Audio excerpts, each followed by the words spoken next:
Sunday afternoon, it was the 6th of July in 2008. Robbie was only 21 months. He was teething, but we didn't think anything of it. Had a bit of a temperature, but never really thought anything of it because of the teething. My husband Wayne woke up at 5 o'clock the next morning, and Robbie was black and blue from head to toe. You know, there was no rash or anything like that. It was just the bruise, and looked like he'd been in a fight with Mike Tyson. He was that bad.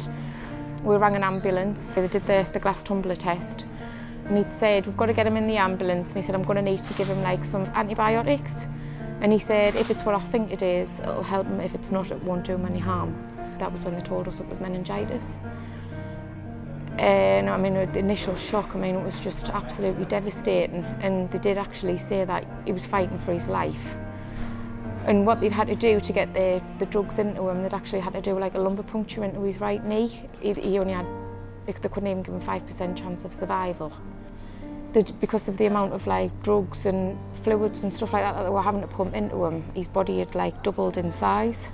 We didn't even recognise him because his whole head, his whole body was just enormous. He had drips and, you know, he was on a ventilator.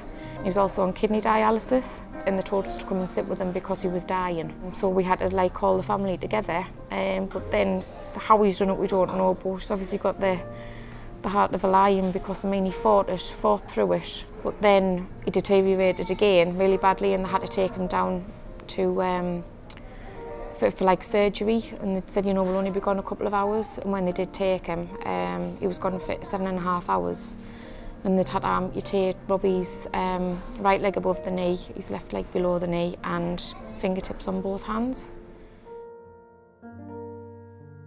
Once he'd had the operations, he did like slowly but surely, you know, recover. Before it happened, he'd only just started walking, you know, and we were starting to do things, go places as a family, where all of a sudden it was just like, you know, he had no legs. It had done so much damage to his insides. He couldn't eat, and so we were having to feed him like 12 hours overnight. He still had a lot of like really bad scars. He'd had skin grafts, so we had to learn to be like doctors ourselves, which cream went with which dressing on which scar and all that type of thing, and it's just, it really is an awful experience.